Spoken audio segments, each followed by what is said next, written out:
जी, विभागाध्यक्ष, योग विभाग, मंच पर आसीन विशिष्ट अतिथि, विद्यार्थीगण, कार्यक्रम में सहभागीगण और समस्त व्यवस्थापक इस कार्यक्रम के। जून के इस महीने में ये एक बहुत शानदार गतिविधि योगा विभाग द्वारा संचालित की जाती है।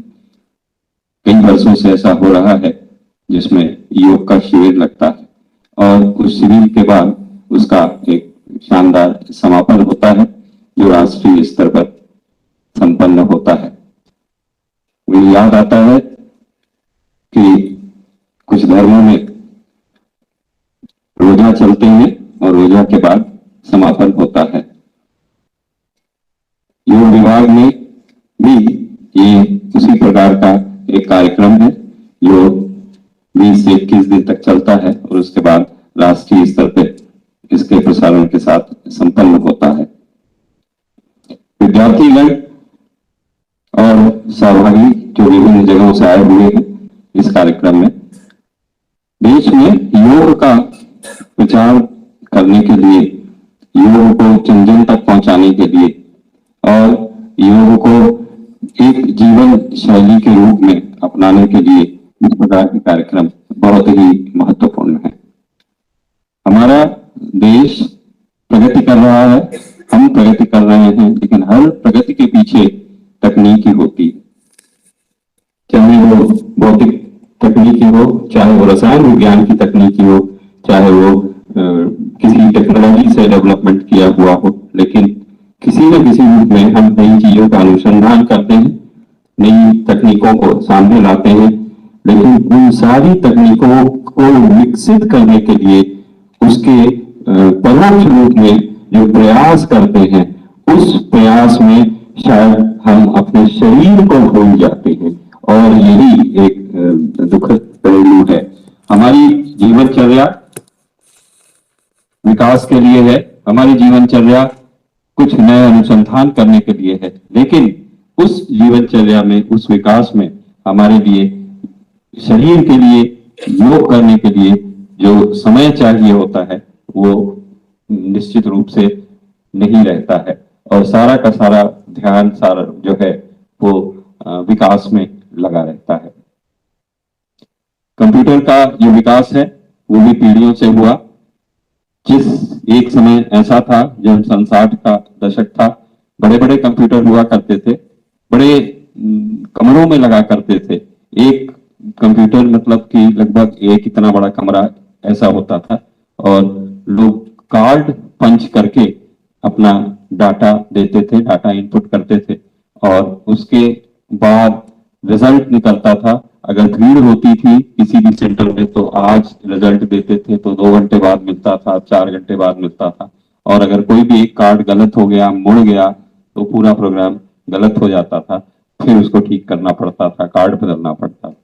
वो कंप्यूटर का एक युग था पुरातनवादी। वहां से कंप्यूटर छोटे होते गए और छोटे होते होते आज इतने हो गए कि शायद हम अपने हाथ में पकड़ सकते हैं। और ये जो मोबाइल फोन है जब शुरू में आए थे तो ये संप्रेषण के लिए थे, बातचीत करने के लिए थे, थोड़ा ऊपर उठे तो मैसेज भेजने के लिए भी हो गए और धीरे धीरे विकसित होते होते आज हमारे हाथ में जो है वो कंप्यूटर के स्वरूप में मोबाइल फोन आ गया। तमाम वो सुविधाएं जो कि कंप्यूटिंग फैसिलिटी होती हैं, कंप्यूटिंग सुविधाएं होती हैं, वो अब हमारे हाथ में आ गई और हमारी जिंदगी में मोबाइल वैसे जुड़ गया जैसे हम कपड़े पहनते हैं।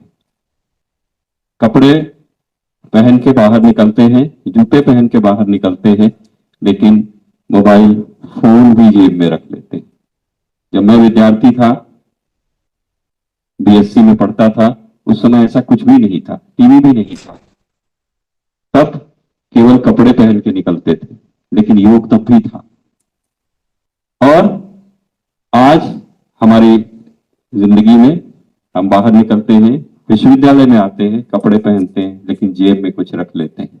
ये जो नया जुड़ गया जेब में, ये आ तो गया, हमारे लिए सुविधाजनक हो गया, हमारे लिए आनंददायी हो गया, इसमें ज्ञान भी है, इसमें मनोरंजन भी है, लेकिन इसके लिए हमने जीवन शैली में कुछ नया विकसित नहीं किया।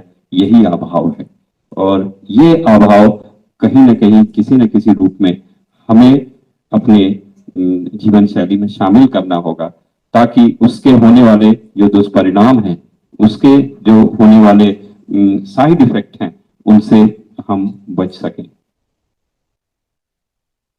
जैसे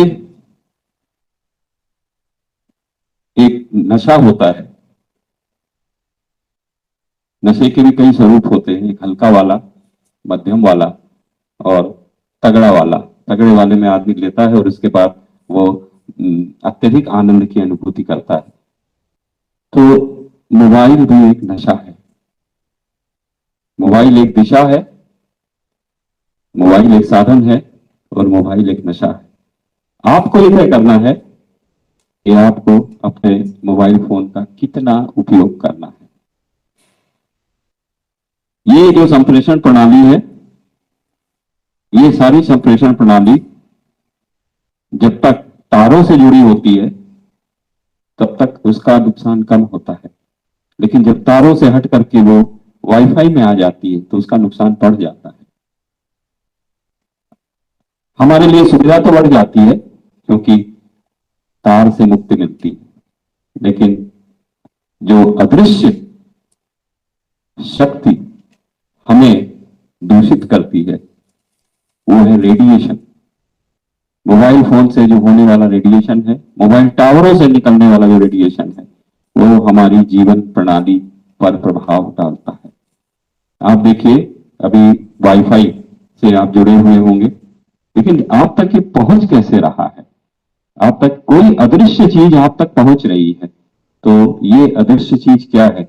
ये रेडिएशंस हैं, और ये रेडिएशन आपके आसपास मौजूद है। आपकी जो प्रणाली है, जो जीवन की प्रणाली है, वो वात, पित्त और कफ, इन तीन शक्तियों पर आधारित होती है, और ये प्रणाली सतत काम करती है, 24/7 काम करती है। वायु भी, और वायु प्रणाली जो होती है वो शरीर में खास तौर से जो है वो दूषित तत्वों को निकालने में सहायता करती है। और ये प्रणाली जब रेडिएशन के तहत आ जाती है तो उस रेडिएशन का कितना प्रभाव पड़ता है, ये विचारणीय प्रश्न है। हमारी जीवन शैली में जब भी हम थोड़ी देर के लिए खाली होते हैं, फ्री होते हैं, जिसको फ्री वर्ड बोलते हैं, फ्री के तो बहुत सारे मतलब हैं, लेकिन जब हम फ्री होते हैं तो एक ही चीज है कि जेब से मोबाइल फोन निकाला और थोड़ी देर खट खट खट खट किया, और वो एक यूट्यूब आ गया, उसमें लगे तो फिर प्रारंभ और अंत का ठिकाना नहीं होता।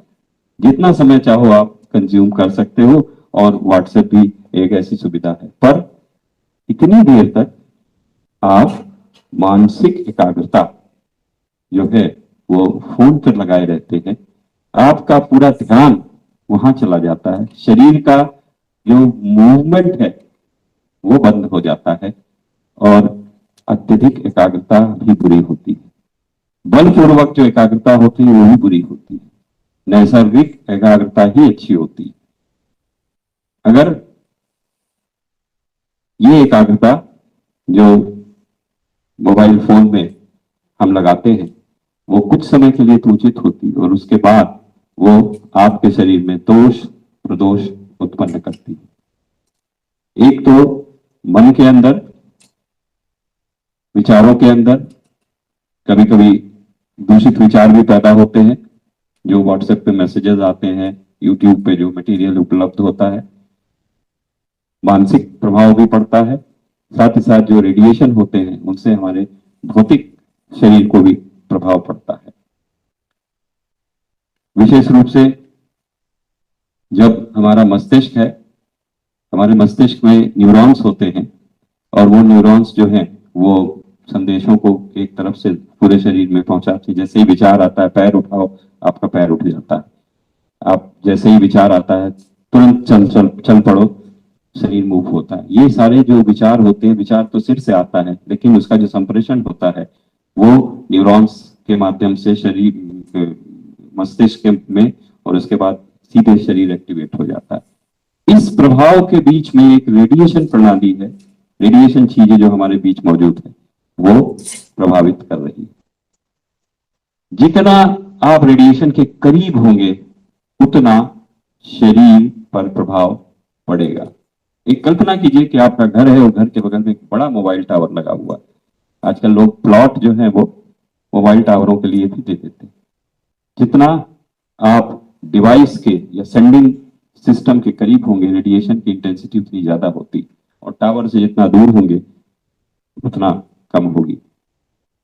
अब जो करीब है उसका शरीर, उसके शरीर में ब्लड सर्कुलेशन, उसके शरीर में जो न्यूरॉन्स का मूवमेंट है वो कितना प्रभावित होता है, ये एक सोचनीय विषय है और वास्तव में विचारणीय है। और निश्चित रूप से कहीं ना कहीं ये लॉन्ग रन में, लंबे समय में रोगों को पैदा कर सकता है। अब आप थोड़ा शरीर को और अपने शरीर को, अपने विचारों को ये तुलना करिए कि हमारा एक शरीर है, इसमें एक आत्मा है जो मन को नियंत्रित करती है और दिखती नहीं है, पर हमारे हिंदू साहित्य में ये विचारणीय है। ये कहा जाता है कि शरीर है, ये एक भौतिक है, और आत्मा है। आत्मा निकल जाती है तो शरीर समाप्त हो जाता है। और आत्मा परमात्मा का एक अति सूक्ष्म जीवांश है जो हमेशा परमात्मा से जुड़ा हुआ होता है। इस चीज को हर धर्मों में अलग अलग तरह से देखा जाता है। परमात्मा का स्वरूप हर धर्म में है, लेकिन इसका कोई भौतिक सत्यापन नहीं है। किसी ने परमात्मा को देखा नहीं, किसी ने आत्मा को देखा नहीं, पर है। आज से 30-40 साल पहले जब ये बात कही जाती थी तो ये बात महज एक कल्पना ही होती थी और लोग इसको सत्य मानते थे। मोबाइल फोन के आने से ये बात प्रमाणित भी हो गई। एक मोबाइल फोन खरीदा, 50,000 40,000 से अच्छे आते हैं, लाख तक भी जाते हैं। 1 लाख का मोबाइल फोन, बहुत शौक से व्हाट्सएप देख रहे हैं और फिर सिम खराब हो गई या निकाल दी, पूरा 1 लाख का मोबाइल फोन बेकार हो गया। जैसे मृत्यु के बाद पूरा शरीर बेकार हो जाता है। सिम अनिवार्य है, सिम आत्मा है मोबाइल फोन की, और सिम का संबंध सैटेलाइट से होता है जो दिखता नहीं। सैटेलाइट अदृश्य होता है, परमात्मा है वो। मोबाइल फोन के लिए अगर कोई परमात्मा है तो वो सैटेलाइट है जो हमें आंखों से नहीं दिखता, लेकिन हमारी सिम से कनेक्ट रहता है। और जब तक वो कनेक्ट है सैटेलाइट से तब तक हमारा काम चलता रहता है, अन्यथा हम परेशान हो जाते हैं, वाईफाई नहीं चल रहा। क्यों? क्योंकि संपर्क टूट गया परमात्मा से। अब देखिए कि मोबाइल फोन के आने से आत्मा और परमात्मा का जो स्वरूप था, जो एक काल्पनिक स्वरूप था, वो सिद्ध हो गया कि हाँ, वास्तव में अगर सिम है और सैटेलाइट है और वो सैटेलाइट जगहों से जुड़ा हुआ है, तमाम पूरे देश से जुड़ा हुआ है, तो हमारा मोबाइल फोन भी तो पूरे देश से जुड़ा हुआ है। हम कोई भी संदेश भेजते हैं तो वो दुनिया में कहीं भी व्यक्ति हो तुरंत पहुंच जाता है। तो जो अभी पूजन किया थोड़ी देर के लिए राधा कृष्ण वाला, ये पूजन हमारे मन में बसा और मन में बसने के बाद ये परमात्मा तक पहुंच गया। जो हम पूजा पाठ करते हैं उसमें कभी सोचते हैं कि पूजा करने से क्या फायदा, तो आप ये भी तो सोचिए कि आप मोबाइल फोन पे जब व्हाट्सएप कर रहे हैं, संदेश भेज रहे हैं और वो दूसरी जगह पहुंच रहा है, तो हम अगर पूजा करते हैं तो वो दूसरी जगह क्यों नहीं पहुंचता है? अवश्य पहुंचेगा।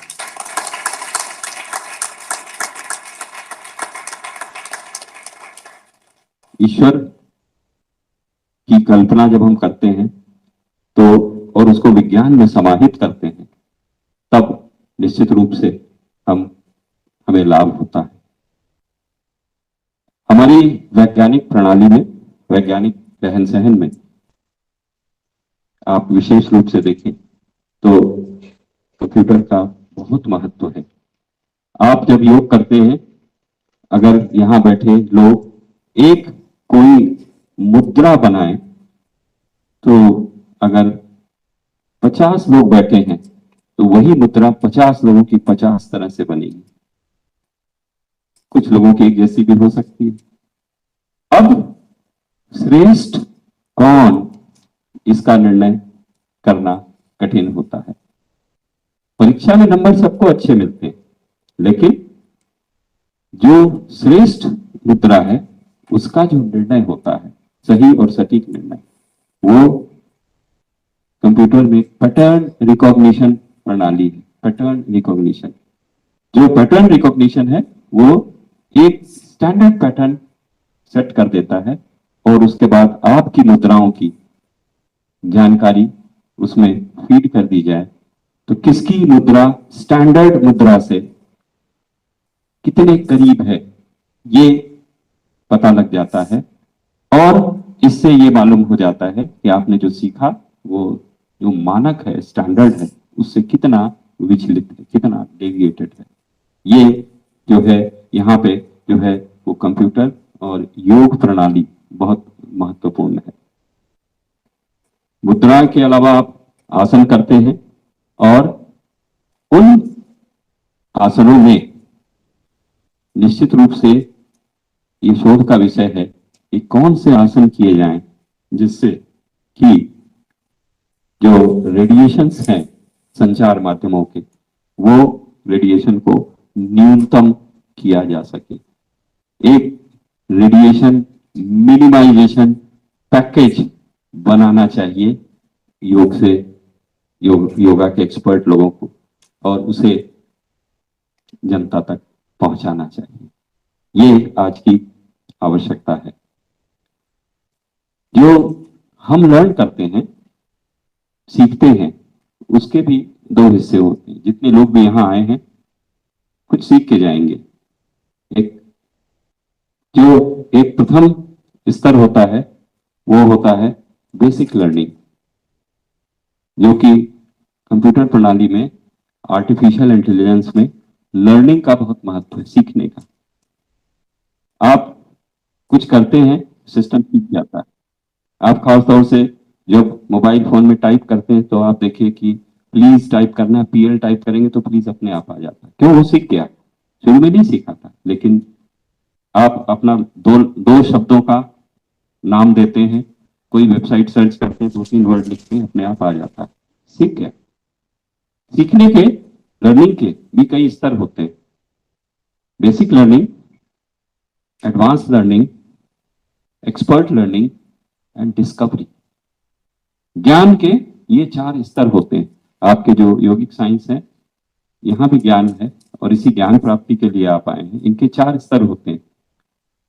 बेसिक वो होता है जहां हम किसी चीज को केवल सीख, जैसे आप 20 दिन का कोर्स करके गए तो आपको बेसिक लर्निंग हो गई। बेसिक के बाद एडवांस लर्निंग होती है। एडवांस में आप उस चीज की बारीकियों को समझते हैं और उस चीज में जो प्रिसीजन होता है, एक्यूरेसी होती है, उस तक जाते हैं। एडवांस के बाद एक्सपर्ट लर्निंग होती है। एक्सपर्ट सिस्टम, एक कंप्यूटर विधा में एक एक्सपर्ट सिस्टम है। एक्सपर्ट लर्निंग वो है जब आप उसी चीज को 100 बार परफॉर्म करते हैं और 100 बार बिल्कुल एक्यूरेसी से करते हैं, बिल्कुल एक्यूरेसी। 100 में 90 बार आप एक्यूरेट होते हैं। जैसे कोई शूटर है, वो अगर निशाना लगाता है तो 100 में 90, 92 सटीक लगाता है, वो एक्सपर्ट हो गया।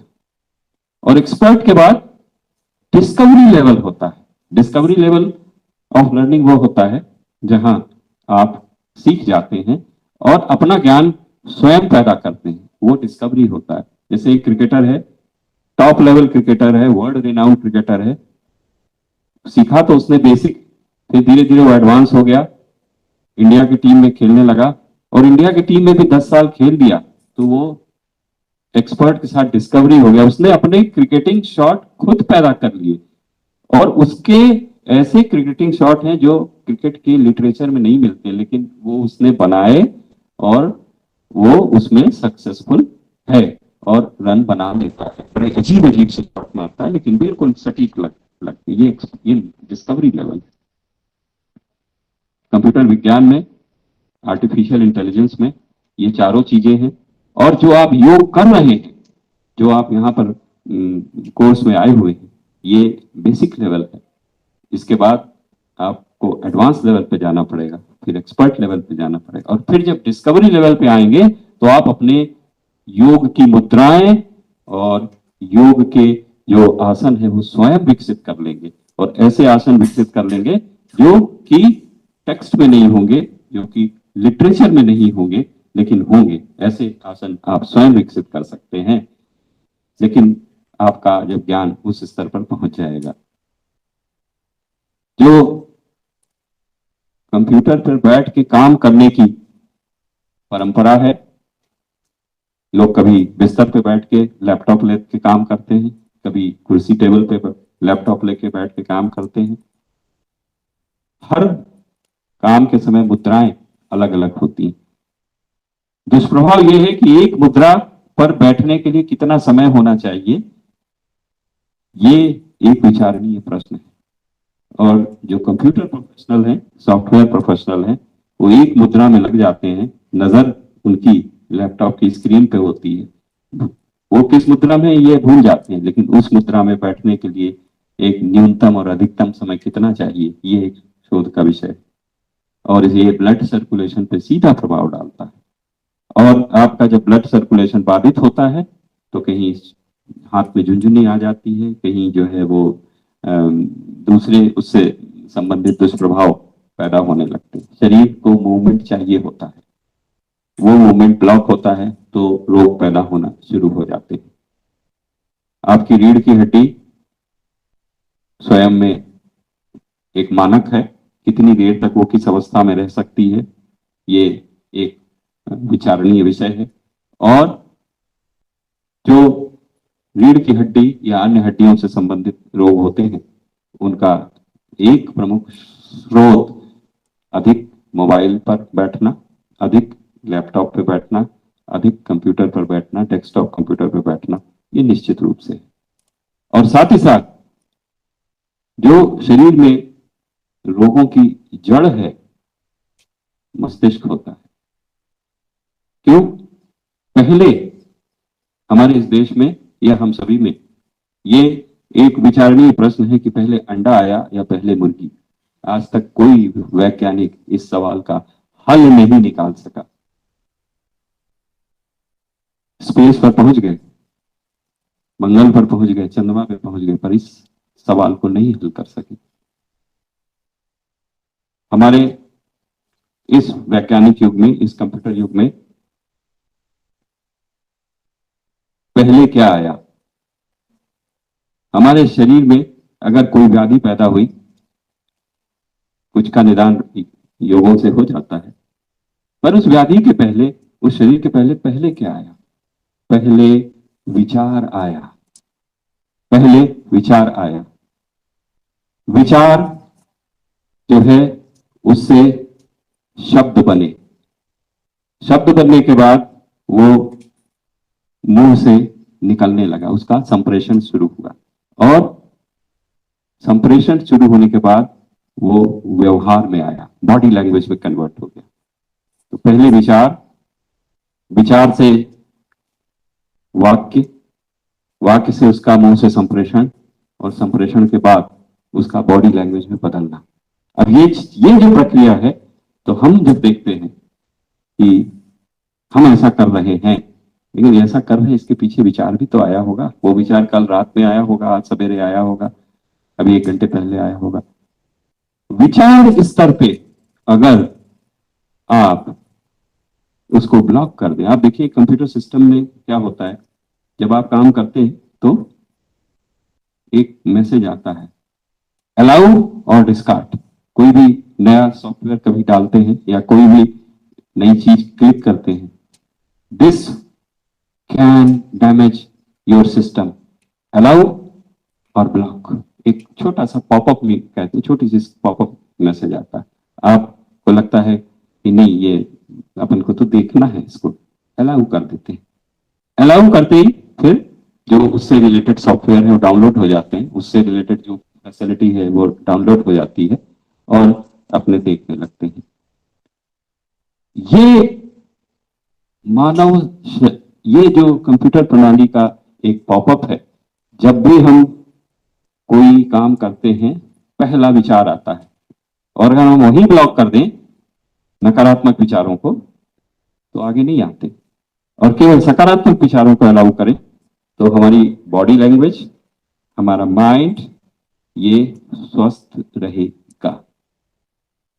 तो आपको ये वेबसाइट सर्फिंग से ये सीखना है कि कुछ वेबसाइट अलाउड होती है, कुछ वेबसाइट जो होती है उनके लिए सर्फिंग के पहले मैसेज आता है। ये मैसेज जो प्रक्रिया है, ये योगा में जो ध्यान वाला पार्ट है उसमें हम ऐसा रखें कि कोई विचार आया उसके पहले उसको डिसअलाउ कर दें, और अगर ऐसी प्रणाली मस्तिष्क में विकसित कर ली कि थॉट आया, ये थॉट उचित नहीं है, तुरंत डिस्कार्ड का बटन दबाया माइंड में, वो थॉट खत्म हो गया। अगर थॉट घुस गया तो वो कंप्यूटर वायरस है। जैसे आप सर्च करते हैं, आप बिल्कुल लैपटॉप खरीद के लाते हैं, कई आपके उसमें जो सिस्टम के अंदर एंटीवायरस होते हैं, वो एंटीवायरस रोकते हैं, वो एंटीवायरस रोकते हैं। जो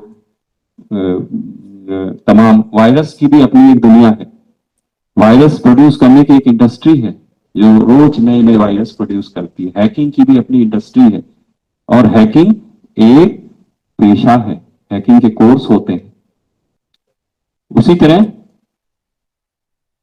पूरी दुनिया में जो खान पान है, दूषित खान पान है, उसकी भी अपना एक व्यवसाय है, और हम तक कैसे स्वस्थ खान पान और दूषित खान पान पहुंचे, ये व्यवसाय का हिस्सा है, लाखों लोगों की जीविका चलती है। उसी तरह कंप्यूटर के फील्ड में वायरस बनाना, हैकिंग करना, ये व्यवसाय है। अब वहां हम क्या करते हैं कि वहां हम एंटीवायरस खरीदते और सिस्टम में डाल देते, लेकिन कोई भी एंटीवायरस 100% प्रोटेक्टेड नहीं होता, कोई 80% है, कोई 90% है, और नए वायरस फिर आते रहते हैं। जिस दिन हमने डाला उसके 6 महीने बाद कुछ नए वायरस आ गए, उसको वो नहीं रोक सकता। हमारे दैनिक जीवन में भी नए नए प्रोडक्ट आते रहते हैं।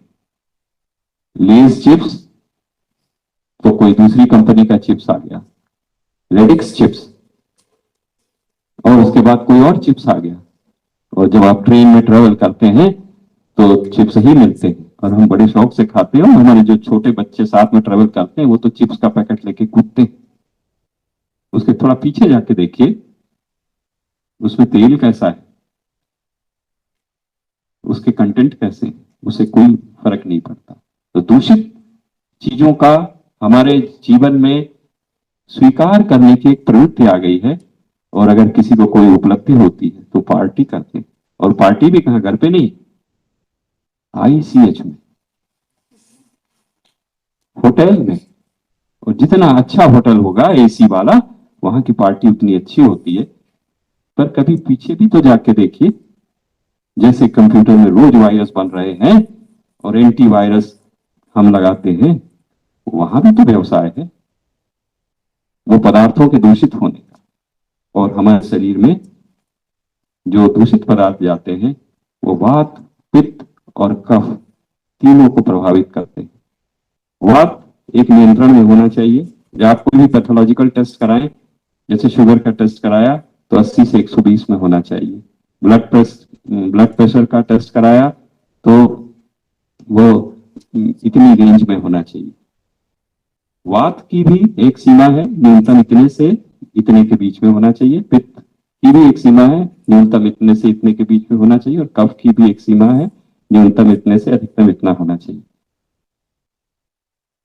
पार्टी करते समय ये सारी चीजें भूल जाते हैं।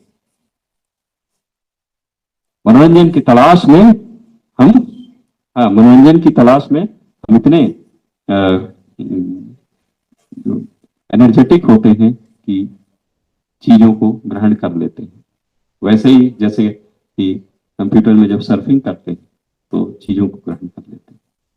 तो आज ये सोचने का विषय है कि जो कंप्यूटर प्रणाली है उससे योग प्रणाली को कैसे जोड़ा जाए और जो रेडिएशन से होने वाले दुष्प्रभाव हैं उनके लिए पैकेज ऑफ योगासन, पैकेज ऑफ